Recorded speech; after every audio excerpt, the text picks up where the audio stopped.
কিন্তু একটা কথা শোনেন আমার, আমরা যখন মারা যাব না, আমরা মারা গেলে পরে 40 দিন তারা আমাদেরকে মনে রাখবে কিনা সন্দেহ আছে। বিশ্বাস করছেন না? এই যে আমাদের অনেক আত্মীয় স্বজন মারা গেছে না, বছরে একটা বারো কি কবরস্থানে কেউ গিয়েছে? হয়তো যায়, মৃত্যুবার্ষিকী ওই দিন যায়, তাই না? দেখেন আমরা কিন্তু আস্তে আস্তে ভুলে গিয়েছি তাদের, আমরা ব্যস্ত হয়ে গেছি। ঠিক একইভাবে তারাও আমাদেরকে ভুলে যাবে। এই জন্যে আমি বারবার আপনাদেরকে মনে করে একটা কথা, আমার জীবন থেকে উপলব্ধি করি একটা কথা, যে একমাত্র আল্লাহ ছাড়া এই পৃথিবীতে এবং পরকালে আমাদের আপন বলে কেউ নাই। বাকি সবাই সবার স্বার্থের জন্য আছে। মানুষ মানুষের অবস্থানকেই মূল্যায়ন করে, মানুষ মানুষের অবস্থানকেই মূল্যায়ন করে। আল্লাহ রাব্বুল আলামিন আপনার ভিতরটাকে ভালোবাসেন। দেখেন আপনি যখন নামাজ পড়েন নাই, আল্লাহ পাক কিন্তু আপনাকে ধ্বংস করে দেন নাই। আল্লাহ পরম করুণাময় আপনাকে হেদায়েত দিয়ে নামাজি বানিয়ে দিয়েছেন। জীবনে অনেক পাপ করেছেন, ইনস্ট্যান্ট আল্লাহ পাক শাস্তি দিতে পারতেন, আল্লাহ পাক দেন নাই। আল্লাহ আপনাকে ভালোবাসেন, আল্লাহ আমাকে ভালোবাসেন। আল্লাহ পাকের এই ভালোবাসার ঋণটা শোধ করার জন্য হলেও নামাজি হয়ে যান, আল্লাহর পথে ফিরে আসেন, দিনের জন্য কিছু করেন, দিনের ফিকির করেন, পড়াশোনা করেন। প্রিয় ভাইরা, আল্লাহ পাক তৌফিক দান করুন। আপনার রিজিক কি আপনার হাতে না আল্লাহর হাতে? না, আমাদের রিজিক তো আমাদের হাতে। যে ব্যক্তি মনে করে রিজিক আল্লাহর হাতে, সে কি কখনো ঘুষ নিতে পারে? সে অন্যের সম্পদ আত্মসাৎ করতে পারে? সে অন্যের জমি সিজ করতে পারে? সে দুর্নীতি করতে পারে? সে সুদ খাইতে পারে? কেন খায়? কারণ সে মনে করে রিজিকের মালিক সে নিজেই। এগুলো করলে তার সম্পদ বাড়বে, না করলে সম্পদ বাড়বে না। এই কারণেই তো সে কাজগুলো করে। আর আমি খুব ভালোই বুঝি, অ্যাটলিস্ট আমি খুব ভালোই বুঝি যে এই কাজগুলো ব্যক্তিরা কেন করে। উত্তর শুনবেন? উত্তর হচ্ছে পরিবারের জন্য। কার জন্যে? পরিবারের জন্য। মা, বৃদ্ধ মা আছে দেখতে হবে, দুই বাবা আছে দেখতে হবে, স্ত্রী আছে। আর স্ত্রী মাশাআল্লাহ একদম ফ্যামিনিস্ট, তার চাহিদা পূরণ করতে তার হিমশিম খেতে হয়। হ্যাঁ, একটা শাড়ি নেবে 20,000, ঠিক আছে? স্ত্রীর চাহিদা অনেক, গহনা গাড়ির অনেক চাহিদা। আর না দিলে তো আবার সমস্যা, বাসায় গেলে তো মানসিক টর্চার সেলে রেখে দিবে।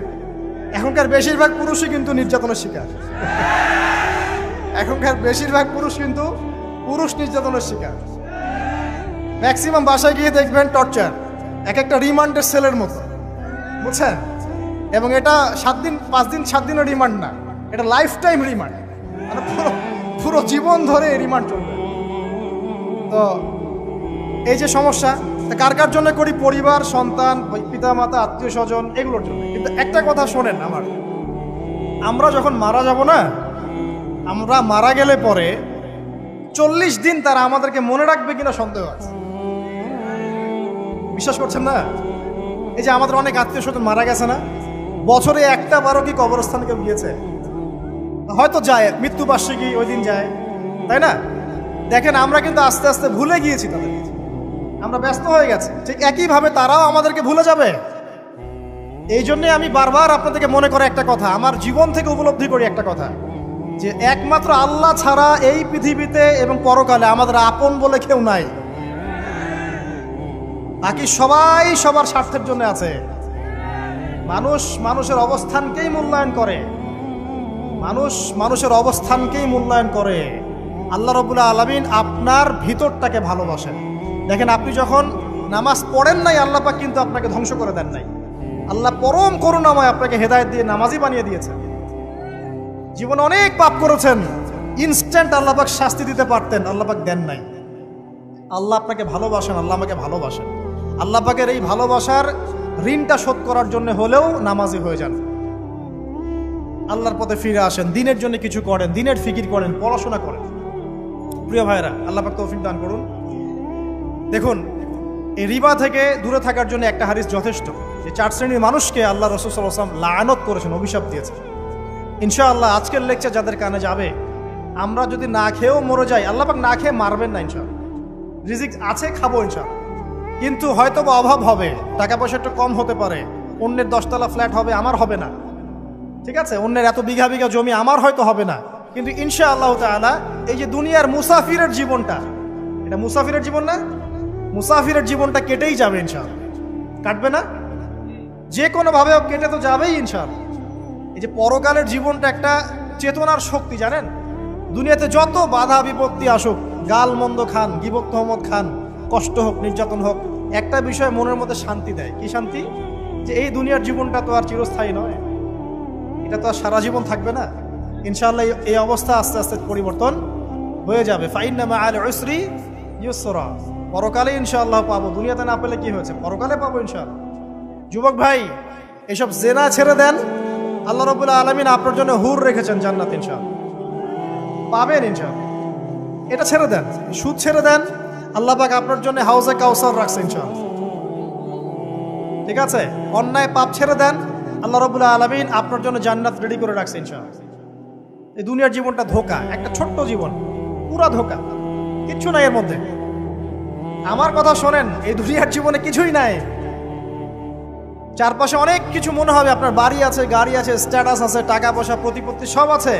আদতে আপনি একা, আদতে আপনাকে একাই কবরে যাওয়া লাগবে, একাই আল্লাহর সাথে হিসেব নিকাশ দিতে হবে। কেউ নাই সাথে, আমাদের সাথে কেউ নাই। কিন্তু আপনি মনে করছেন যে সেলিব্রিটিজম, বড় আমি পলিটিক্যাল নেতা হয়েছি, আমাকে সবাই চেনে, আমি ইকোনমিক সেক্টরে লিড দেই, রাষ্ট্রকে লিড দেই, আমি ধর্মতাত্ত্বিক ক্ষেত্রে লিড দেই, আমাকে দেখলে মানুষ বাহবা দেয়, ইত্যাদি ইত্যাদি। দিন শেষে আমি একা, আপনিও একাই, আমাকেও একাই যেতে হবে, আপনাকেও একাই যেতে হবে। এগুলো সব চারপাশের খালি অন্ধ মোহ, আর কিচ্ছু না। তো এই মোহের মধ্যে ঢুকে পড়বেন না, আল্লাহ পাক তৌফিক এনায়েত করুন। নবী সাল্লাল্লাহু আলাইহি ওয়াসাল্লাম বারবার বলতেন, আল্লাহুম্মা ইন্নী আউযু বিকা মিন ফিতনাতিদ দুনিয়া, বলতেন না, হে আল্লাহ আমি এই দুনিয়ার ফিতনা থেকে তোমার কাছে আশ্রয় প্রার্থনা করছি। ওয়া ইন্নী আউযু বিকা মিন ফিতনাতিন নিসা, আমি মহিলাদের ফিতনা থেকেও আশ্রয় প্রার্থনা করছি। আরো দোয়া করতেন, আল্লাহুম্মা ইন্নী আউযু বিকা মিন আযাবিল কবর, হে আল্লাহ আমি কবরের আযাব থেকে আশ্রয় প্রার্থনা করছি। ওয়া আযাবি জাহান্নাম, জাহান্নামের আযাব থেকে আশ্রয় প্রার্থনা করছি। ওয়া মিন ফিতনাতিল মাহইয়া ওয়াল মামাত, জীবন মৃত্যুর ফিতনা থেকে আশ্রয় প্রার্থনা করছি। ওয়া মিন শাররি ফিতনাতিল মাসিহিদ দাজ্জাল, এবং দাজ্জালের ফিতনা থেকে আশ্রয় প্রার্থনা করছি। দাজ্জালে পরে আসবো ইনশাআল্লাহ। দাজ্জাল নিয়ে আলোচনা করলে আবার কিছু মানুষ খারেজি ট্যাগ লাগাই দিতে পারে, ওই জন্য এদিকে আমি এখন যাচ্ছি না। হ্যাঁ, সামনে আসি। তো রিবার বিষয়টা বলছিলাম। আইয়ামে জাহিলিয়াতের যে সেই রিবা এখনকার বিশ্বে আছে কি নাই বলেন? ওই সময় না হয় মক্কায় ছিল, এখন কি সারা বিশ্বব্যাপী নাই? বিশ্বের কোনো কান্ট্রি রিবা মুক্ত না, বিশ্বের কোনো দেশ রিবা থেকে মুক্ত থাকতে পারবে না, এই বিশ্ব পরিচালনা যারা করছে ওদের আন্ডারে থাকলে। কখন হবে বিশ্ব রিবা মুক্ত? একদিন বিশ্ব রিবা মুক্ত হবে ইনশাআল্লাহ। একদিন না একদিন এই বিশ্বটা সুদ মুক্ত হবে ইনশাআল্লাহু তাআলা। তখন জালেম পার পাবে না, মাজলুমের রক্ত শ্রম বৃথা যাবে না ইনশাআল্লাহ। কবে, কত বছর পর আমি জানি না, কিন্তু এতটুকু জানি যে মালহামার পরে যখন আল মাহদি আসবেন, এবং তারপর যখন মাসিহুদ দাজ্জাল বের হবে এবং ঈসা ইবনে মারইয়ামকে আল্লাহ পাক নামিয়ে দিবেন, তার হাতে যখন দাজ্জাল নিহত হবে এবং জেরুজালেম থেকে যখন পুরো বিশ্ব শাসন করা হবে মুসলিমদের হাতে, তখন রিবা বলে কিচ্ছু থাকবে না পৃথিবীতে। তার আগ পর্যন্ত এই অবস্থা সলভ হবে কিনা আমরা জানি না, হতেও পারে নাও হতে পারে। ওই সময় যে হবে নিশ্চিত ইনশাআল্লাহ। আসুন, আইয়ামে জাহিলিয়াতের আরেকটা বড় পাপ ছিল, যে এক ভাই বলেছেন, সেটা হচ্ছে নারীর অবমাননা। কে বলেছে এই কথাটা? সামনে একজন। হ্যাঁ, আইয়ামে জাহিলিয়াতের অন্যতম একটা সেরা পাপ ছিল কি? নারীর অবমাননা। এটা নিয়ে কি বলতে হবে? এখন ধর্মের মধ্যেও আমরা নারীদেরকে অবমাননা করছি। বহু নামাজি ব্যক্তি আছে আমাদের মধ্যে, দেখবেন বোনের সম্পত্তি দেয় নাই, মেয়েকে শিক্ষিত করতে চাচ্ছেন না। কেন চাচ্ছেন না? ওর কি অধিকার নাই শিক্ষার?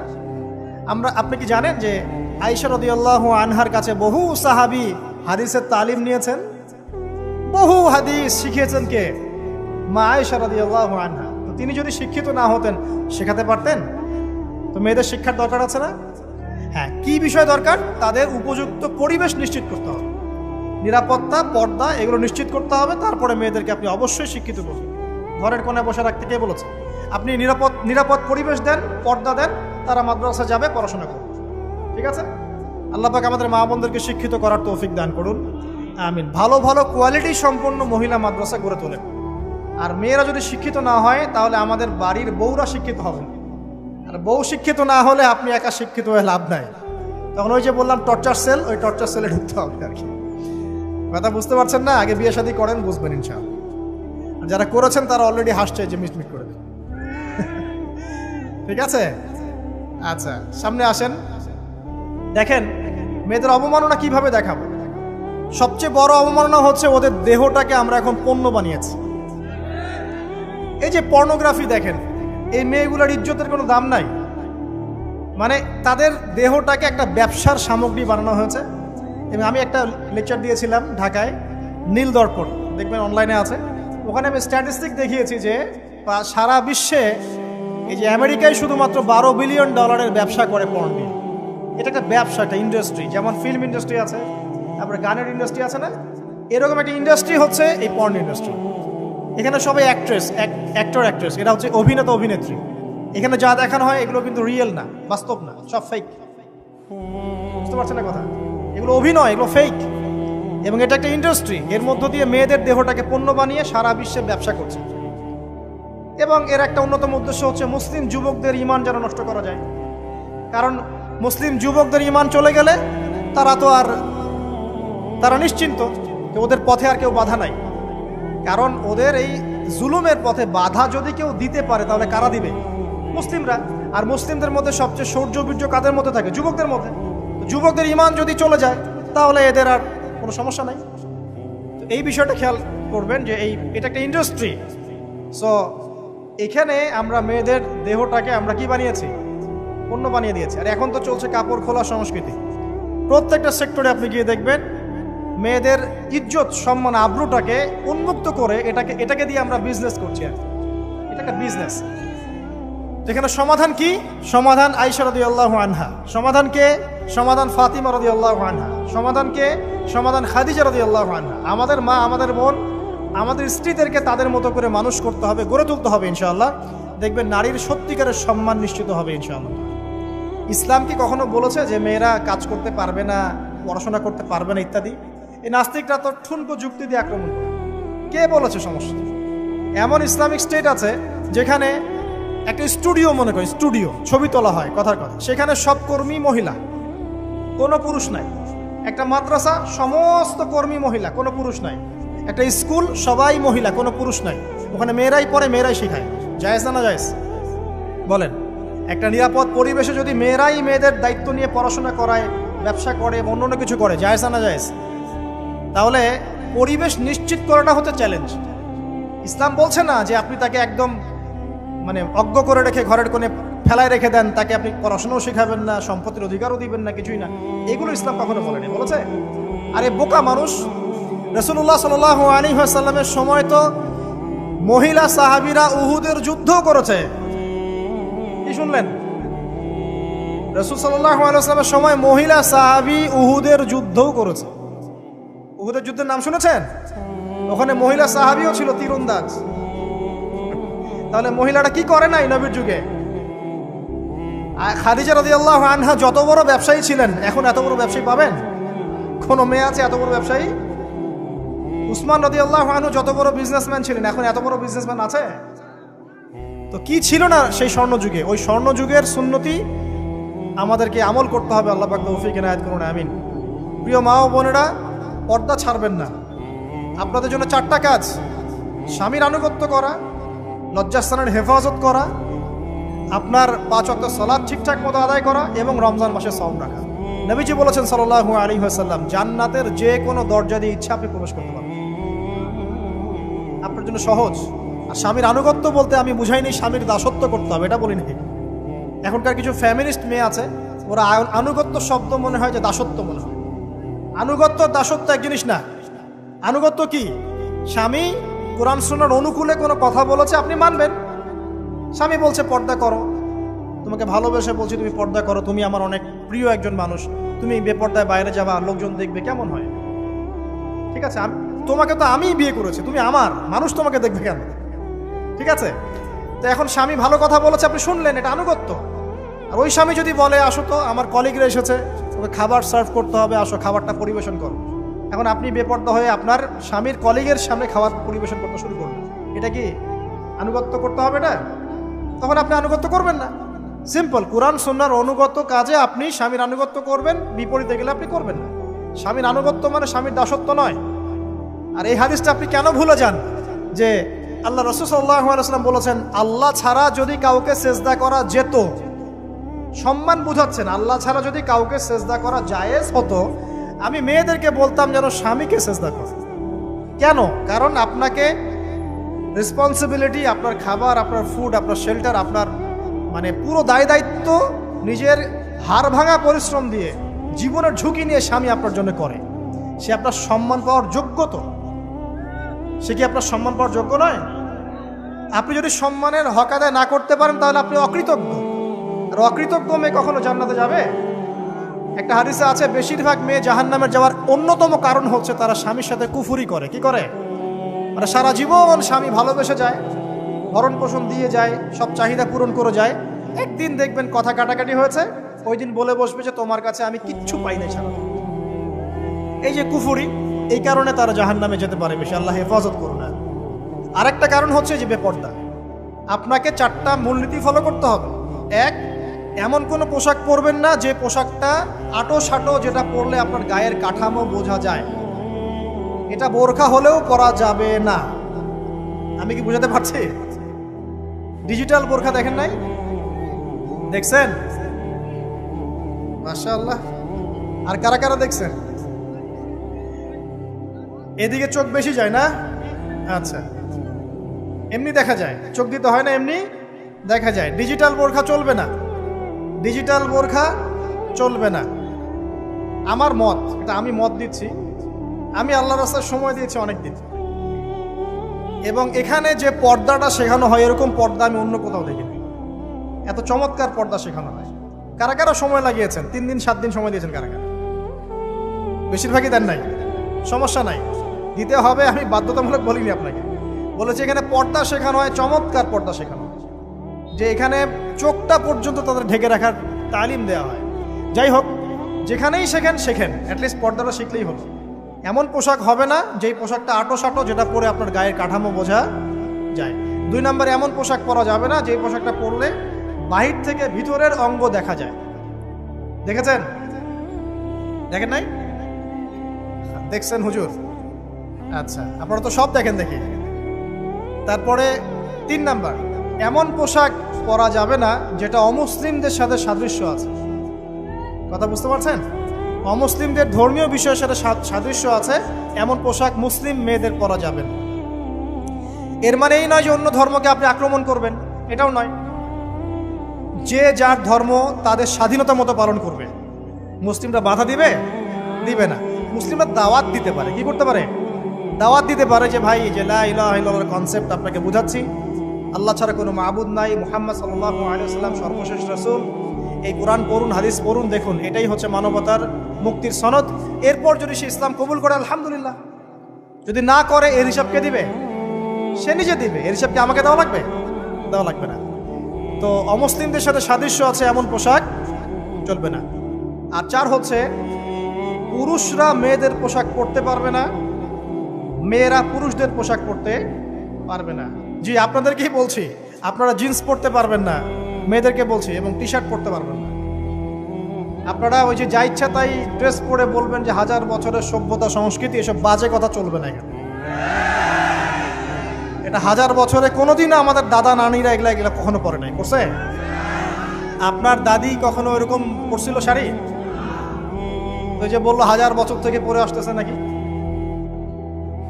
সুবহানাল্লাহ। তো এখানে বিষয়টা হচ্ছে, পুরুষ মেয়ের পোশাক পরতে পারবে না, মেয়ে পুরুষের পোশাক পড়তে পারবে না। আমি খুব সংক্ষিপ্ত করে আপনাকে কোরআন সুন্নাহ থেকে 4টা মূলনীতি বলে দিলাম। এই 4টা মূলনীতি কোরআনেও আছে, হাদিসেও আছে। আসেন, এই যে নারীর অবমাননা, এই বিষয়টা আইয়ামে জাহিলিয়াতে যেমন ছিল, এখন দেখবেন আরো বড় পরিসরে এসেছে। আসে নাই? এই যে ফ্যাশন শো, দেহের প্রদর্শনী, বিভিন্ন ফিল্মস দেখবেন, ফিল্ম ইন্ডাস্ট্রিজে দেখবেন, মিউজিকে দেখবেন, পর্নে দেখবেন, মেয়েদের দেহটাকে নিয়ে ব্যবসা করা হচ্ছে। আগে তো না হয় কন্যা সন্তান হলে জীবন্ত পুঁতে ফেলতো নাকি? এখন যদি গর্ভের বাচ্চা মেয়ে জানে, অনেকে আগেই মেরে ফেলে। বোঝেন নাই মনে হয়? অনেকে যদি জানে যে গর্ভে মেয়ে সন্তান আছে, আগেই মেরে ফেলে। এমন অনেক দেশ আছে, আমি নাম বলছি না দেশের সঙ্গত কারণে, যে সেই দেশে এরকম মেয়ে সন্তানকে এই যে খালাস করে ফেলার, নষ্ট করে ফেলার, ভ্রূণ নষ্ট করার আলাদা ক্লিনিক আছে, আলাদা হসপিটাল আছে। বলে নাউজুবিল্লাহ। তো আসলে ওই 1450 বছর আগের মানুষটা বেশি বর্বর ছিল না আমরা বেশি বর্বর? এই যে অধিকারের কথা বলে বলে আমরা মেয়েদের দেহটাকে নিয়ে এখন মস্করা করছি, তামাশা করছি। সবচেয়ে সেরা অধিকার কোথায় পাবে? কোরআনে পাবে, হাদিসে পাবে, ইসলামে পাবে। তার পর্দা নিশ্চিত হবে, দেহ সেফ থাকবে, তার ইজ্জত নিশ্চিত হবে, ইজ্জত সেফ থাকবে, তার সম্মান সেফ থাকবে, তাকে রাজরানীর মতো স্বামী বাসায় রাখবে, কারণ সে হচ্ছে তার কাছে সবচেয়ে মূল্যবান প্রিয় বস্তু। শুধু তাই নয়, সম্পত্তির অধিকার তাকে দিতে হবে। একজন মেয়ে তার ভাইয়ের সম্পত্তি পাবে, তার বাবার সম্পত্তি পাবে, তার স্বামীর সম্পত্তি পাবে, সব দিক থেকে সে সম্পত্তি পাবে। আর একজন ছেলে কিন্তু সব দিক থেকে সম্পত্তি পাবে না। এই বিষয়গুলো যখন এক শ্রেণীর মানুষ বোঝে না, তখন ইসলামের বিরুদ্ধে অহেতুক প্রোপাগান্ডা চালানো শুরু করে। সবচেয়ে সেরা সম্মান রক্ষার উদাহরণ দেয়া হয়েছে ইসলামে, কোরআনে এবং হাদিসে। এই কথাটা আপনাদের মা বোনদেরকে বোঝাবেন, তবে নম্রতার সাথে বোঝাবেন, কারণ উচ্চবাচ্য করলে তারা কথা শুনবে না। আর আল্লাহ রাসূল সাল্লাল্লাহু আলাইহি ওয়াসাল্লাম বলেছেন, কিছুটা বাঁকা হাড় দিয়ে তাদেরকে তৈরি করা হয়েছে। যদি আপনি শক্ত করে চাপ দিতে যান তাহলে ভেঙে যাবে, আর যদি আপনি ওই অবস্থায় ছেড়ে দেন তাহলে বাঁকাই থেকে যাবে। এখানে আপনাকে হিকমা অবলম্বন করতে হবে। আল্লাহ পাক তৌফিক দান করুন। একটা বিষয় বলছিলাম, ওই যে শিরকের পাপ এখন গ্লোবালাইজেশন হয়েছে না, ওই সুদের পাপ এখন গ্লোবালাইজেশন হয়েছে না। গ্লোবালাইজেশন বোঝেন? মানে বিশ্বায়ন, পুরো বিশ্বে ছড়িয়ে পড়েছে না। আরেকটা হচ্ছে এই যে মেয়েদের অবমাননা, এটা সারা বিশ্বে ছড়িয়ে পড়ে নাই? আচ্ছা, আর দুটা বলবো, এরপর বলে আমি শেষের দিকে যাচ্ছি। আসেন, একটা হচ্ছে মাদক। আইয়ামে জাহিলিয়াতের অন্যতম সেরা পাপ ছিল কি? মাদক। ওই যে বলছেন জাহিলি যুগ, কেন বলছেন জাহিলি যুগ? বিকজ ওইখানে মাদক খেত মানুষ বেশি। এখন বলেন, ওখানে না হয় মক্কায় মাদক খেত মানুষ, এখন সারা বিশ্বে মাদক ছড়িয়ে পড়ে নাই? বেশি না কম? এখন এই যে নতুন নতুন মাদক আসছে, ইয়াবা, আরো নাকি কি কি আসছে নতুন নতুন, আমরা নামও জানি না। এই যে গাজার নাম জানি, ফেন্সিডিলের নাম জানি, আর কি কি আছে? হিরোইন বলেন, আর দু একটা, আফিম, আর কি আছে? হ্যাঁ, রেন্ডি, সুবহানাল্লাহ, এই নামও কখনো শুনি নাই আমি। আচ্ছা শোনেন, বিষয়টা হচ্ছে, দেখুন, এই বিষয়টা কি হালাল না হারাম? আচ্ছা, এটাকে যদি আমরা হালাল করে নেই তাহলে কি হবে? কুফরি হবে না শিরক হবে?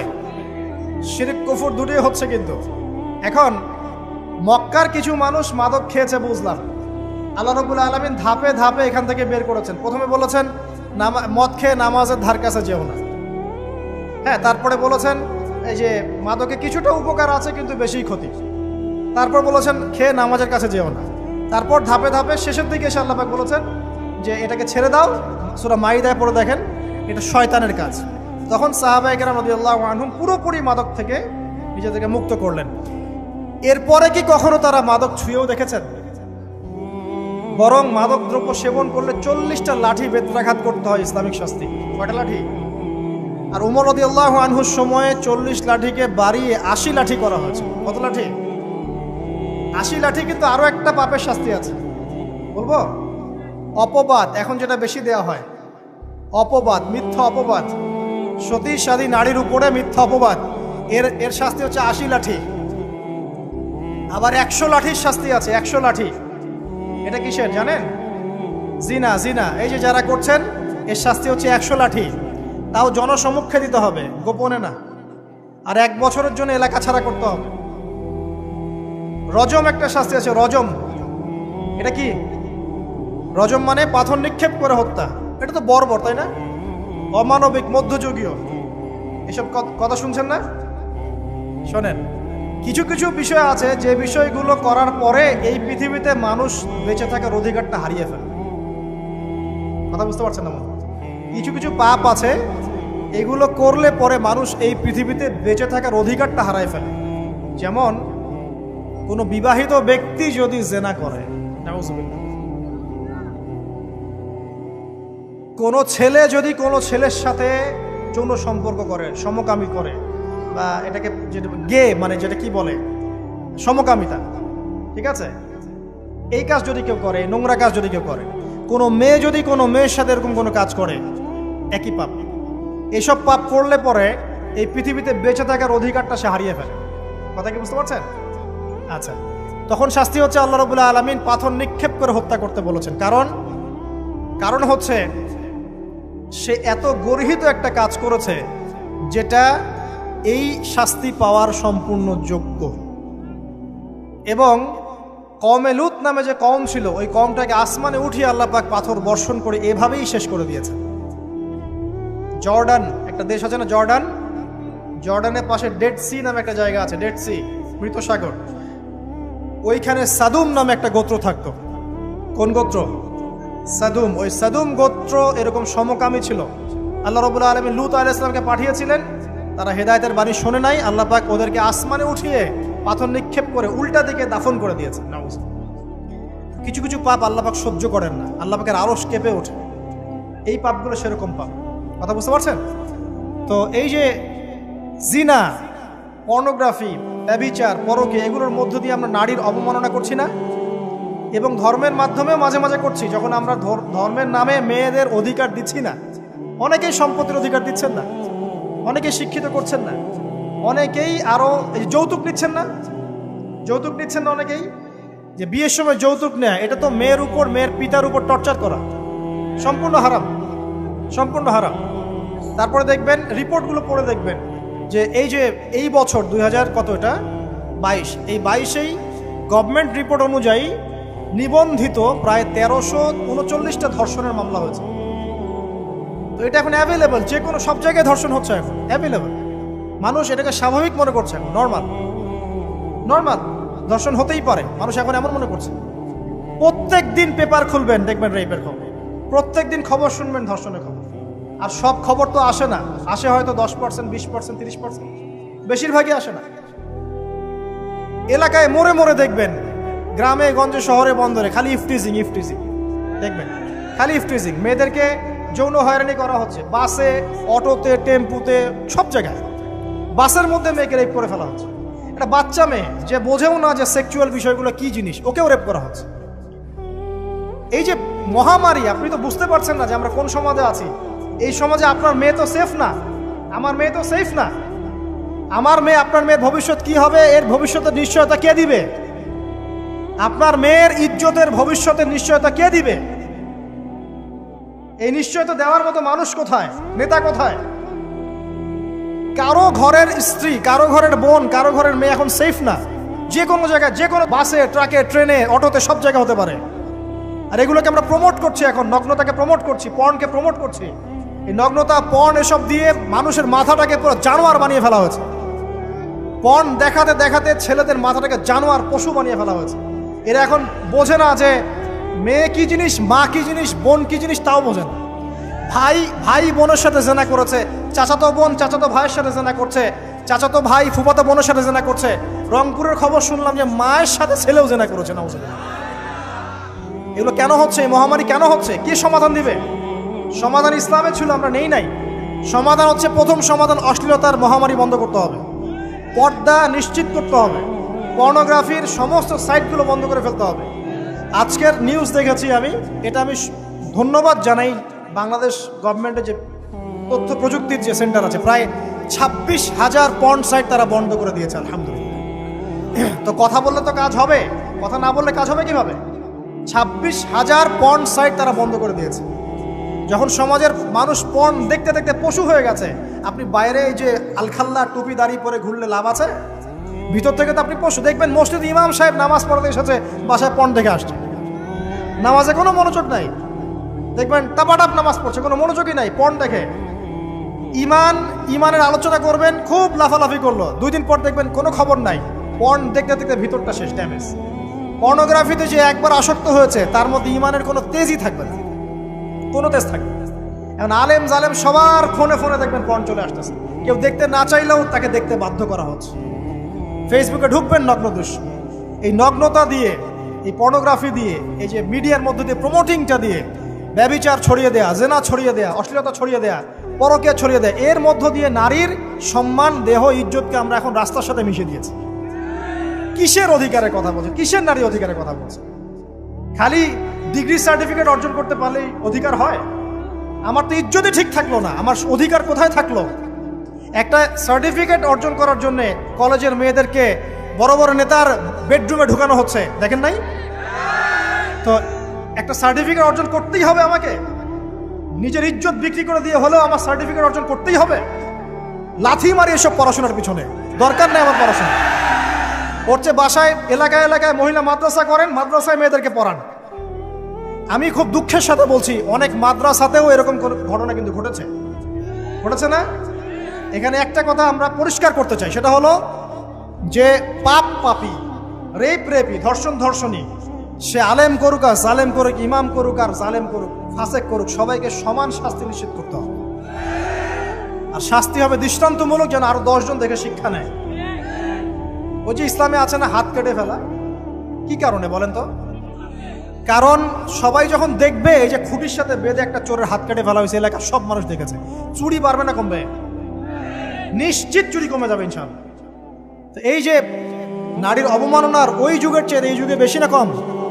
আপনি ভালো করে আল্লাহর নূর দিয়ে দেখেন। আমি প্রথমে বলেছি, শুধু বাইরের চোখ দিয়ে দেখলে সব বুঝতে পারবেন না। আল্লাহ পাকে নূর দিয়ে দেখেন, কোরআন সুন্নাহর গভীর জ্ঞান দিয়ে দেখেন, দেখবেন ওই জাহিলিয়াতের চেয়ে 1000 গুণ বেশি জাহিলিয়াত এখনকার বিশ্বে চলছে। আল্লাহ পাক আমাদের মা বোনদের ইজ্জত হেফাজত করুন, তাদের সম্মান হেফাজত করুন। আমরা দোয়া করি আল্লাহ পাক তাদেরকে উচ্চশিক্ষায় শিক্ষিত করুন, নিরাপত্তা নিশ্চিত করুন। কেউ যদি ওদের দিকে খারাপ চোখ তুলে তাকায়, আল্লাহ পাক সেই চোখকে যেন ধ্বংস করে দেন। আল্লাহ পাক তাদের ইজ্জতের প্রতি যদি কেউ খারাপভাবে হাত বাড়ায়, তাদের শাস্তি যেন নিশ্চিত করার তৌফিক আল্লাহ পাক আমাদেরকে দান করেন। আল্লাহ পাক আমাদের মা বোনদেরকে মহামূল্যবান মনে করে আমাদেরকে হেফাজত করার তৌফিক দান করুন, আমিন। আর তাদেরকে যারা নগ্ন করতে চায়, আল্লাহ পাক এদেরকে ধ্বংস করে ছেড়ে দিন, আমিন। আল্লাহ পাক বলেছেন, যারা চায় মুমিন মুসলিমদের সমাজে অশ্লীলতা ছড়িয়ে পড়ুক, দুনিয়া এবং আখিরাত উভয় জাহানে আল্লাহ পাক এদেরকে ধ্বংস করবেন। আরেকটা বলে শেষ করি, সেটা হলো, কয়টা বলেছি ভাই জাহিলিয়াত? ইমাম মুহাম্মদ বিন আব্দুল ওয়াহাব রাহিমাহুল্লাহ তার একটা বইয়ের মধ্যে 1000টা জাহিলিয়াত আছে। আমি 5টা বাছাই করেছি। কয়টা? 5টা। কয়টা বলেছি? 4টা। এক হচ্ছে কি বলেছিলাম? শিরক, আছে না নাই? রিবা এখন আছে না নাই? 3 নাম্বার কি ছিল? মাদক। আর 4 নাম্বার নারীর অবমাননা। মাদক তো বুঝলেন, এটা তো আমার চেয়ে আপনারা ভালো বুঝেন, মাদক সব জায়গায় আছে। একটা কথা বলি, দেখুন মাদক নিয়ে একটা কথা বলি, শুনুন। আপনাদের কি কখনো গায়ে কখনো ফোড়া হয়েছে? কার কার গায়ে ফোড়া হয়েছে বলি, হাত তুলুন। আচ্ছা, কেমন ব্যথা? ফোড়া ফেটে গেলে কি বের হয়? রক্ত আর পুঁজ বের হয়, তাই তো? তো নবী সাল্লাল্লাহু আলাইহি ওয়াসাল্লামকে সাহাবীরা পরে জিজ্ঞাসা করলেন, ইয়া রাসূলুল্লাহ, কোন পাপের কারণে তাদেরকে এই শাস্তি দেওয়া হচ্ছে? নবী করিম সাল্লাল্লাহু আলাইহি ওয়াসাল্লাম বললেন, তাদেরকে এই শাস্তি দেওয়া হচ্ছে একটা পাপের কারণে, সেটা হলো মাদক দ্রব্য সেবন করা। আর ওই পানীয়টার নামও নবীজি বলে গেলেন, তার নাম হচ্ছে তিনাতুল খাবাল। কি নাম? তিনাতুল খাবাল। এই তিনাতুল খাবাল মানে জাহান্নামীদের রক্ত এবং পুঁজ, এটা খেতে দেওয়া হচ্ছে মাদকদ্রব্য সেবনকারীদের জন্য। আল্লাহ রাসূল সাল্লাল্লাহু আলাইহি ওয়াসাল্লাম বলেছেন, কোনো ব্যক্তি যদি মাদক সেবন করে, তার 40 দিনের নামাজ কবুল হবে না। সে যদি আবার তওবা করে ফিরে আসে, আল্লাহ পাক মাফ করে দেবেন ইনশাআল্লাহ। যদি আবারও মাদক খায়, আবার 40 দিনের নামাজ কবুল হবে না। তারপর যদি আবার তওবা করে, আবার আল্লাহ মাফ করে দিবেন ইনশাআল্লাহ। তারপর যদি আবার মাদক খায়, আবার 40 দিনের নামাজ কবুল হবে না। তারপর যদি আবার তওবা করে, আবার আল্লাহ মাফ করে দেবেন। তারপরে যদি আবার মাদক খায়, তখন আল্লাহ রাব্বুল আলামিন তাকে তিনাতুল খাবাল পান করেন। প্রিয় ভাইরা, আপনারা মুসলিম না? আমরা মুসলিম না?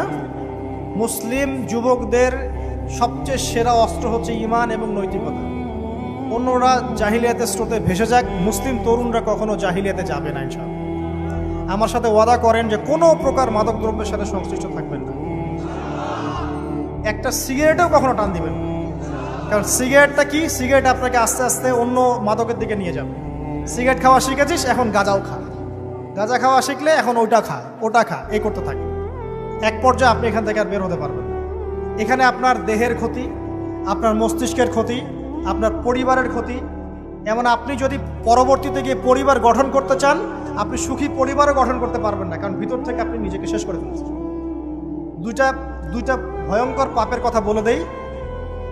এই 2টা পাপে যারা আসক্ত হয়ে আছে, তারা তওবা করে ফিরে আসলে পরেও সারা জীবন তাদেরকে এটা সাফার করতে হবে। কথা বুঝতে পারছেন না? তওবা করে ফিরে এসেছেন মনে করেন, তারপরেও আপনাকে সারা জীবন এই পাপের ফলটা ভোগ করতে হবে।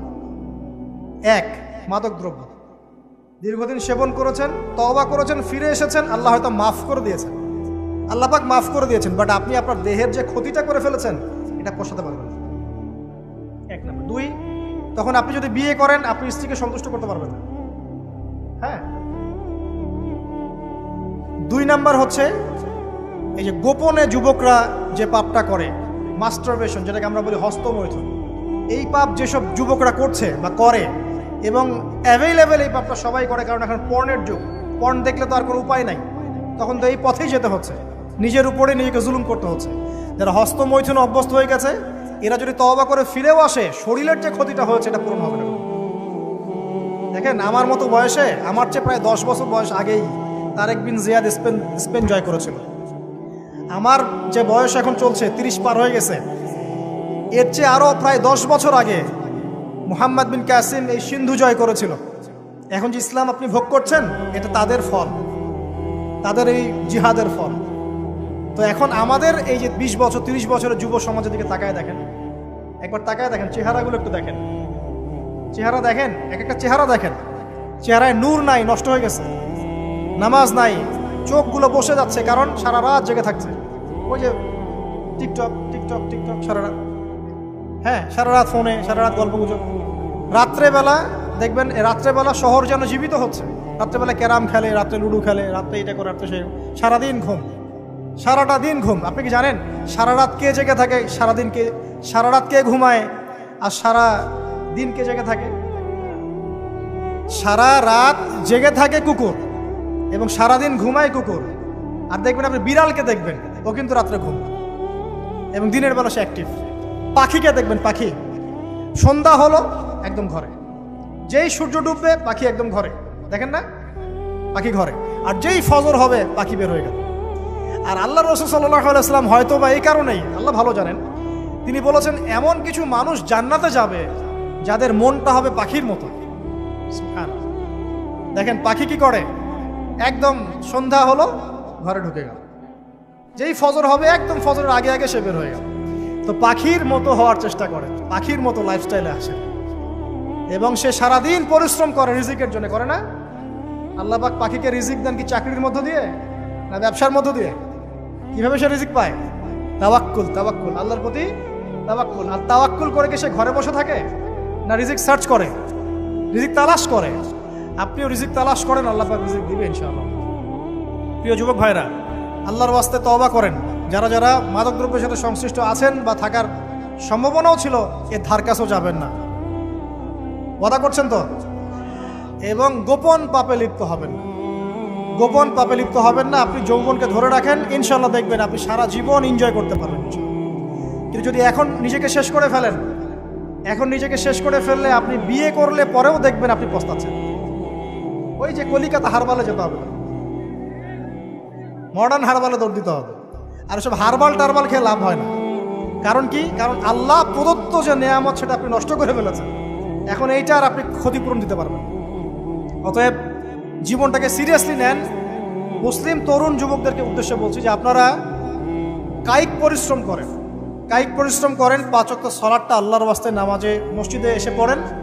বেশি কিছু করতে বলছি না ভাই, আমার কথা শোনেন, বেশি কিছু করতে বলছি না। আল্লাহর ওয়াস্তে 5 ওয়াক্ত নামাজটা মসজিদে পড়েন, পারবেন না? আচ্ছা, ডেইলি 10টা পৃষ্ঠা করে কোরআন তেলাওয়াত করেন, পারবেন? আল্লাহ তৌফিক দান করুন। ডেইলি 2-4 টাকা করে সদকা করেন, পারবেন? আচ্ছা, প্রত্যেক দিন কিছু দাওয়াতি কাজ করেন, আমর বিল মারুফ, সৎ কাজের আদেশ করবেন, নাহি আনিল মুনকার, অসৎ কাজে নিষেধ করবেন, পারা যাবে? আপনি হালাল রিজিকের একটা সন্ধান খোঁজার চেষ্টা করেন, পারবেন ইনশাআল্লাহ। পড়াশোনায় নিজেকে ব্যস্ত রাখেন, লেখাপড়ায় নিজেকে ব্যস্ত রাখেন। যদি এর পাশে আপনি সময় পান, আমি বলবো আপনি খেলাধুলা করেন। যদি সময় কিছু বের করতে পারেন, কায়িক কিছু পরিশ্রম করেন, প্রয়োজনে কিছু কসরত করেন, জিম করেন, খেলাধুলা করেন। তারপরেও পড়নে যায় না, তারপরেও গার্লফ্রেন্ডের পিছনে সময় নষ্ট করেন না, তারপরেও যে টিকটক, ফেসবুক, ইউটিউব নিয়ে পড়ে থাকেন, ওগুলোর চেয়ে খেলাধুলা করা অনেক ভালো আছে। অ্যাটলিস্ট আপনি ফিজিক্যালি ফিট থাকবেন। অনেকে বলতে পারে যে এটা না করলে হয়, এটা বাজে কাজ, সময় নষ্ট। আমি মনে করি এখনকার যুবকরা যেসব পথে সময় নষ্ট করছে, এর চাইতে অ্যাটলিস্ট খেলাধুলা করলে ভালো ছিল। একটা সময় ছিল না, আজকে থেকে 10 বছর আগে প্রচুর খেলা হতো না? ক্রিকেট হতো, ফুটবল হতো, এই ব্যাডমিন্টন হতো শীতকালে, তাই না? খেলার লিপ্ত থাকলে কিন্তু আমাদের মধ্যে একটা হৃদ্যতা, একটা বন্ড তৈরি হতো, একটা বন্ড। আমরা অনেক টুর্নামেন্ট খেলতাম না? এখন দেখবেন কিচ্ছু নাই, সব বন্ধ, খালি ফোন, সারাদিন কি ফোন। এটা আরও কি ডেঞ্জারাস না? এভাবে তাদের ফিজিক্যাল বডিটা নষ্ট হচ্ছে, মেন্টাল স্ট্রেংথটাও নষ্ট হচ্ছে। এর চেয়ে বরং তারা যদি কোনো কসরত করে এটা অনেক ভালো হবে, এটা আমার মত। এটা আমি কোরআন সুন্নাহ থেকে কোনো কথা বলছি না, আল্লাহ পাক বোঝার তৌফিক দেখ। শেষ কথা হলো যে আইয়ামে জাহিলিয়াতের আরেকটা নির্মম বর্বরতা ছিল হচ্ছে গোত্রীয় দ্বন্দ্ব। কি ছিল? গোত্রীয় দ্বন্দ্ব। এটাই দিয়ে আমি শেষ করছি। সেটা হলো কেমন গোত্রীয় দ্বন্দ্ব? মনে করেন একটা গোত্রের নাম বনু তামিম, একটার নাম বনু হানিফা, একটার নাম হচ্ছে বনু কোরাইজা, একটার নাম হচ্ছে মনে করেন বনু মাখসুম, আরেকটা হচ্ছে বনু আদি। এরকম অনেক গোত্র ছিল। এই গোত্রগুলোর মধ্যে আপোষে দ্বন্দ্ব চলতো, খুব সামান্য কারণে তারা দীর্ঘস্থায়ী যুদ্ধ করত। বোঝার চেষ্টা করেন, খুব সামান্য কারণে তারা লম্বা লম্বা যুদ্ধ করত।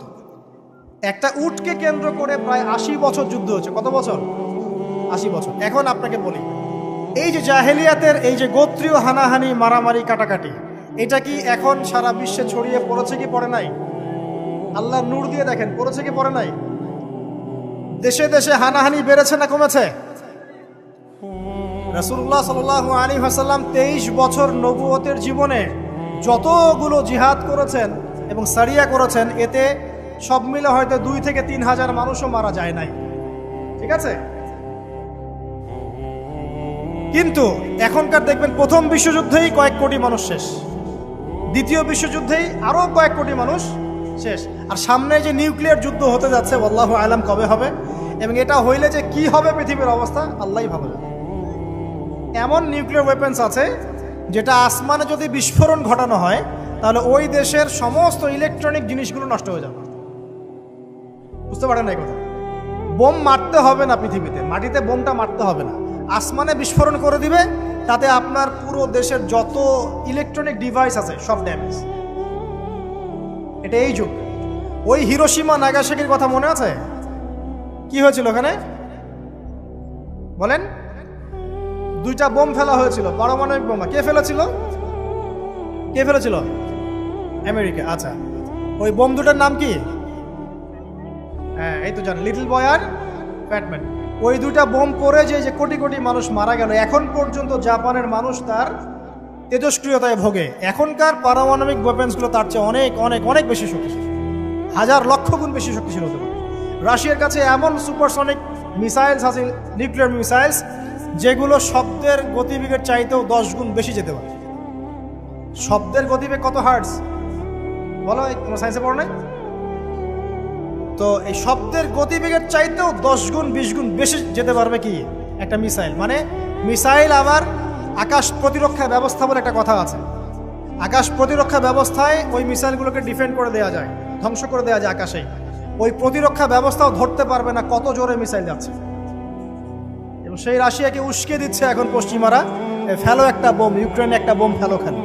ও যদি একটা ফেলেই দেয় তখন দেখবেন পশ্চিমারা সবাই মিলে আবার যুদ্ধে নেমে যাবে, পুরো ব্যাসাকার হয়ে যেতে পারে। আল্লাহু আলাম, আল্লাহ ভালো জানেন। তবে এটা সময়ের ব্যাপার মাত্র যে বিশ্বে একটা ভয়ঙ্কর প্রলয়কারী কিছু একটা হতে যাচ্ছে। বলবো যে ভবিষ্যৎবাণী করে বেড়াচ্ছে। ভবিষ্যৎবাণী করি নাই, আপনার বর্তমান সম্পর্কে জ্ঞান নাই বলেই বর্তমানকে আপনার ভবিষ্যৎ মনে হয়। বর্তমান সম্পর্কে আপনি অজ্ঞ বলেই বর্তমানের জ্ঞানটাকে আপনার কাছে ভবিষ্যৎ মনে হচ্ছে। বর্তমান সম্পর্কে জ্ঞান অর্জন করেন, দেখবেন সঠিক বুঝতে পারবেন। নিউক্লিয়ার যুদ্ধের দ্বার প্রান্তে। তো যেটা বলছিলাম, এই যে গোত্রীয় হানাহানি দেখেন ছড়িয়ে পড়েছে, আর এই হানাহানিকে উস্কে দিচ্ছে কারা? এই হানাহানিকে উস্কে দিচ্ছে একটা শ্রেণী, তার নাম জায়নিস্ট মুভমেন্ট। তারা কি চায়? তারা চায় চীনকে তাইওয়ানের সাথে বিরোধ বাঁধিয়ে দিতে, তারা চায় বাংলাদেশের অভ্যন্তরে একটা ফাসাদ লাগিয়ে রাখতে, তারা চায় মিয়ানমারকে দিয়ে বাংলাদেশকে বিজি রাখতে, তারা চায় ইউক্রেনকে দিয়ে রাশিয়াকে বিজি রাখতে, তারা চায় ইসরায়েলকে দিয়ে প্যালেস্টাইনকে বিজি রাখতে। বিভিন্ন জায়গায় সব সেট করে রাখা হয়েছে আর কি। এবং তার উদ্দেশ্য হচ্ছে পৃথিবী থেকে মানব জাতি কমিয়ে ফেলা, এবং আস্তে আস্তে যেন ওদের যে agenda, they want to rule the world, তারা সারা ওয়ার্ল্ডটাকে রুল করতে চায় এবং ইসলামকে পুরো মুছে ফেলতে চায়। এবং ইসলাম শুধু না, ধর্মতাত্ত্বিক যে কোনো কনসেপ্ট আসলেই ওটাকে মুছে ফেলতে চায়। যে কোনো ধর্মকেই তারা সহ্য করতে পারছে না। তো এই উদ্দেশ্য বাস্তবায়নের জন্য তারা এই কাজগুলো করে বেড়াচ্ছে। আইয়ামে জাহিলিয়াতের সেই যে সুন্নত, ওই যে জাহিলিয়াত এখন সারা বিশ্বে এভাবে ছড়িয়ে পড়েছে। অতএব আপনার চোখ কান খোলা রাখতে হবে। ভয়ঙ্কর অবস্থা সামনে, দেখেন না, গভর্নমেন্ট বলছে এখন সামনে ভয়ঙ্কর খাদ্য সংকট দেখা দিবে, কৃষিজ দিকে ফোকাস করতে বলছে এবং নিজেদের খাদ্য উৎপন্ন করার দিকে মনোযোগী হতে বলছে। এই কথাগুলো 5 বছর থেকে বলি নাই, তখন তো খারেজি হয়ে গেছিলাম। এখন এই কথাগুলো খোদ আমাদের দেশের প্রাইম মিনিস্টারও বলছেন, আলহামদুলিল্লাহ, তাকেও সেই বুঝ আল্লাহ পাক দান করেছেন। তো এই যে কথাগুলো, এগুলো কোনো অলিক গল্প কাহিনী না। যারা ওয়ার্ল্ড অ্যাফেয়ার্স বোঝেন তারা জানেন যে বিশ্ব এখন একটা ভয়ঙ্কর একটা অবস্থার সম্মুখীন হয়েছে। এটা আপনারা বুঝতে হয়তো দেরি করে ফেলছেন। আল্লাহ পাক আপনাদেরকে বোঝার তৌফিক দান করুন, আমিন। শেষ কথা বলি, ওই দ্বন্দ্বটা কিন্তু দেশ থেকে দেশ ছড়িয়েছে, যেমন ঠিক একইভাবে ধর্মের মধ্যেও ছড়িয়েছে। ধর্মের মধ্যেও আমরা কিন্তু বহু দলে ভাগ হয়ে গেছি। এমনকি মুসলিমদের মধ্যেও আমরা শততা বিভক্ত বিভিন্ন দলে, আছে না? এক দল আরেক দলের লোকদেরকে সহ্য করতে পারে না, আরেক দল আরেক দলের ইমামকে সহ্য করতে পারে না, হ্যাঁ, এক সংগঠন আরেক সংগঠনকে সহ্য করতে পারে না। এই যে গোত্রীয় হানাহানির সুন্নত, ওই আইয়ামে জাহিলিয়াতের সুন্নত, এটা এখন মুসলিমদের মধ্যেও ঢুকে পড়েছে। প্রিয় ভাইরা, দেখুন, আমি এক কথায় বোঝাতে চাইলাম যে জাহিলি যুগ আপনি যেটাকে বলছেন, আইয়ামে জাহিলিয়াত যেটাকে বলছেন, যে কারণে বলছেন, ওই কারণগুলো প্রত্যেকটা কারণ এখনকার বিশ্বে মজুদ আছে। শুধুমাত্র স্বল্প পরিসরে না, এখন বড় পরিসরে মজুদ আছে। অতএব আপনাকে যদি আইয়ামে জাহিলিয়াতুল আকবার বলে কোনো বিশ্বকে রিকগনাইজ করতে হয়, তাহলে এখনকার বিশ্বকে করতে হবে। অতএব এই ওয়ার্ল্ড অ্যাফেয়ার্সটাকে বোঝেন, জাহিলিয়াতটাকে বোঝেন। এই জাহিলিয়াত থেকে উত্তরণের জন্যে সমাধান কে দিয়েছিল বলেন? ইসলাম কি সমাধান দেয়নি? ইসলাম সমাধান দিয়েছে, কোরআন সমাধান দিয়েছে। রাসূলুল্লাহ সাল্লাল্লাহু আলাইহি ওয়াসাল্লাম 23 বছরের মধ্যেই সমস্ত জাহিলিয়াতকে দূর করে দিয়েছেন, দেন নাই? বলেন, 23 বছর পর কি মক্কায় শিরক ছিল? বলেন, 23 বছর পর কি মক্কায় সুদ ছিল? 23 বছর পর কি মক্কায় জেনা, এই যে আপনার ব্যভিচার, এই যে আপনার মাদক, এই যে গোত্রীয় হানাহানি, নারীর অবমাননা, এগুলো ছিল? তাহলে একজন মহামানব তিনি 23 বছরের মধ্যেই পুরো সমাজটাকে সংস্কার করে ফেললেন না? সেই রাসূল সাল্লাল্লাহু আলাইহি ওয়াসাল্লামের সুন্নত কি মরে গেছে? সেই আল্লাহ কি মরে গেছেন? নাউজুবিল্লাহ। সেই আল্লাহ পাকের নাজিলকৃত কোরআন এবং হাদিস কি মরে গেছে? তাহলে সেই আল্লাহ যদি জীবিত থাকেন, সেই রাসূলের আদর্শ যদি জীবিত থাকে এবং সেই কোরআন যদি এখনও মুসলিমদের হাতে থাকে, তাহলে এখনকার বিশ্বের জাহিলিয়াত আমরা ফেস করতে পারবো না? পারবো না ইনশাল্লাহ? পারবেন ইনশাল্লাহ? কি করবেন তাহলে? মোটা তাকে কয়েকটা কথা বলে শেষ করে দিই। 1 নাম্বার, প্রিয় ভাই, জ্ঞান অর্জন করেন, প্রচুর পড়াশোনা করেন। জ্ঞান অর্জনের ক্ষেত্রে সাম্প্রদায়িক হবেন না, এতটুকু নিব এতটুকু নিব না, এর থেকে নিব ওর থেকে নিব না, এমন হবে না। জ্ঞান যেখানে পাচ্ছেন নিতে থাকেন, আল্লাহ পাক আপনাকে নূর দিবে ইনশাআল্লাহ। আল্লাহ যখন আপনাকে নূর বা আলো দিবে তার পক্ষ থেকে, আপনি এমন কিছু দেখবেন যা অন্যরা দেখতে পারছে না। আপনি খিজির হয়ে যাবেন ইনশাআল্লাহ আলাইহিস সালাম। যে মুসা আলাইহিস সালাম বুঝতে পারছেন না কেন নৌকা ফুটা করছে, কেন বাচ্চাকে হত্যা করছে, আর কেন দেয়াল নির্মাণ করছে, কিন্তু খিজির আলাইহিস সালাম বুঝতে পারছেন কেন এগুলো করতে হচ্ছে। 2 নাম্বার, প্রিয় ভাই, আপনার হায়াতটাকে মূল্যায়ন করেন। আজকে তওবা করে ফিরে আসেন, 5 ওয়াক্ত নামাজি হয়ে যান, সময় অপচয় বন্ধ করেন, যৌবনকালটাকে কাজে লাগান, সিরিয়াস হন, জীবনটার ব্যাপারে সিরিয়াস হন। জীবনটা কিন্তু হেলায় খেলার বিষয় না। একবার চলে গেলে, একবার মৌত হয়ে গেলে কান্নাকাটি কোটি কোটি বছর করলে আল্লাহ পাক আর দ্বিতীয়বার পৃথিবীতে ফিরাই দিবে? তো কি কারণে আমরা আমাদের সময়টাকে হেলায় নষ্ট করছি? সুযোগ আছে? কোনো সুযোগ নেই। যেই কাজের পরকালীন কোনো ফায়দা নাই, সেই কাজে আমি নাই। সোজা কথা বোঝেন? যেই কাজে পরকালের কোনো ফায়দা নাই, সেখানে আমি নাই, এরকম আকীদা লাগবে। ইলম অর্জন করবেন কেন? পরকালের ফায়দা আছে তাই। নামাজ কেন পড়বেন? পরকালে ফায়দা আছে তাই। প্রেমের সম্পর্ক করব না কেন? পরকালে ফায়দা নাই তাই। এই মিউজিক শুনবো না কেন? আমি পরকালে কোনো ফায়দা নাই তাই। আমি অহেতুক এসব টিকটকের পিছনে ঘুরবো না কেন? পরকালে কোনো ফায়দা নাই তাই। যে কাজ পরকালে ফায়দা দিবে আমি সেই কাজে আছি। পারা যাবে ইনশাল্লাহ? আল্লাহ তৌফিক দান করুন। যুবক ভাইদেরকে আমি অনুরোধ করবো যে আপনাদের যৌবনটা আগামী মুসলিম উম্মার ভবিষ্যৎ। এই যে বলে না যে জাতির কাণ্ডারি হবে অমুক তমুক, কেউ জাতির কাণ্ডারি হতে পারবে না। জাতির কাণ্ডারি যদি হতে চায় তাহলে মুসলিম যুবকরাই হতে পারবে ইনশাআল্লাহ। যারা সারাদিন মাদকদ্রব্য সেবন করে এরা জাতিকে কিচ্ছু দিতে পারবে না। যারা সারাদিন হকি স্টিক নিয়ে ঘুরছে আর নির্মমভাবে মানুষকে মারছে এরা জীবনেও জাতিকে কিচ্ছু দিতে পারবে না। ফাসাদ সৃষ্টি করা ছাড়া কিচ্ছু করতে পারবে না। দেশকে, জাতিকে এবং উম্মাকে যদি এগিয়ে নিতে হয় শুধু মুসলিম যুবকরাই পারবে ইনশাআল্লাহ। এবং কারা পারবে? যারা অন্য ধর্মের মানুষ কিন্তু মনটা স্বচ্ছ সৎ, তারাও পারবে। যাদের মনে সততা আছে অন্য ধর্মের হলেও তারা পারবে ইনশাআল্লাহ। যার মনে সততা নাই সে পারবে না। কখন করাপ্টেড দুর্নীতিপূর্ণ মন নিয়ে কখনো দেশের খেদমত, জাতির খেদমত করা যায় না। বাংলাদেশের সবচেয়ে বড় সমস্যা দুর্নীতি। বাংলাদেশের 1 নাম্বার সমস্যা দুর্নীতি। দুর্নীতি যদি না থাকতো আর সমস্ত কালো টাকা যদি সাদা করা যেত বাংলাদেশের মানুষকে আজকে না খেয়ে মরতে হতো না। সামনের দিনগুলো কঠিন হবে, ভয়াবহ হবে, এটা সবাই বুঝতে পারছে, হয়তো শুধু আপনারা পারছেন না। আল্লাহ পাক আপনাদেরকে বোঝার তৌফিক দান করুন, আমিন। সামনে যান, নিজের জীবনকে কাজে লাগান, যৌবনকে কাজে লাগান, একটা হালাল রিজিক সার্চ করেন। অল্প রিজিকে সন্তুষ্ট হয়ে যান, উচ্চাভিলাষী হবেন না। উচ্চাভিলাষী হওয়ার দরকার নাই, যতটুকু আসছে আলহামদুলিল্লাহ এটুকুর মধ্যেই সন্তুষ্ট থাকেন। সামনে যাবেন, আদর্শ পরিবার করবেন, পরিবারের মধ্যে ইসলাম থাকবে। পরিবারের পিতা হবে ইব্রাহিম, পরিবার সন্তান হবে ইসমাইল, পরিবারের স্ত্রী হবে হাজরা অথবা সারা আলাইহিস সালাম। দিনদার ছেলে নাই, বিয়ে নাই, দিনদার মেয়ে নাই, বিয়ে নাই। ওই যেটা আপনি মনে করছেন রূপ সৌন্দর্য হাবিজাবি কিচ্ছু থাকবে না ভাই, কিচ্ছু থাকবে না। 1 বছর 2 বছর পরে সব শেষ। দিনদার স্ত্রী পাবেন, চোখ বন্ধ করে বিয়ে করে ফেলবেন। আর দিনদার স্বামী পাবেন, বিয়ে করে ফেলবেন। আমার স্বামী কত বড় ব্যাংকের চাকরি করে, কত বড় ডিগ্রি, কত বড় সার্টিফিকেট, এটা পরের ইস্যু। আগের ইস্যু হচ্ছে আমার স্বামী নামাজ পড়ে কিনা, এই লোক আমার স্বামী হতে যাচ্ছে, এর দাঁড়িয়ে আছে কিনা, ইসলাম পালন করে কিনা, ইসলামের প্রতি ভালো ধারণা আছে কিনা, সে আমাকে পর্দায় রাখবে কিনা, এগুলো বড় জিনিস। পরিবার গড়ব ইসলামিক ভিত্তিতে, ইসলাম নাই পরিবার নাই। এমনকি পরিবার গড়ার পরেও যদি দেখেন যে পরিবারের সদস্যদেরকে বোঝাতে বোঝাতে আপনি ক্লান্ত হয়ে যাচ্ছে, পরিবারের সদস্যদেরকে দিন বোঝাতে আপনি ক্লান্ত, কিছুতেই দিন বুঝতে চায় না, আপনি আসহাবুল কাহাফ হয়ে যান, তাও ভালো। বুঝেন নাই?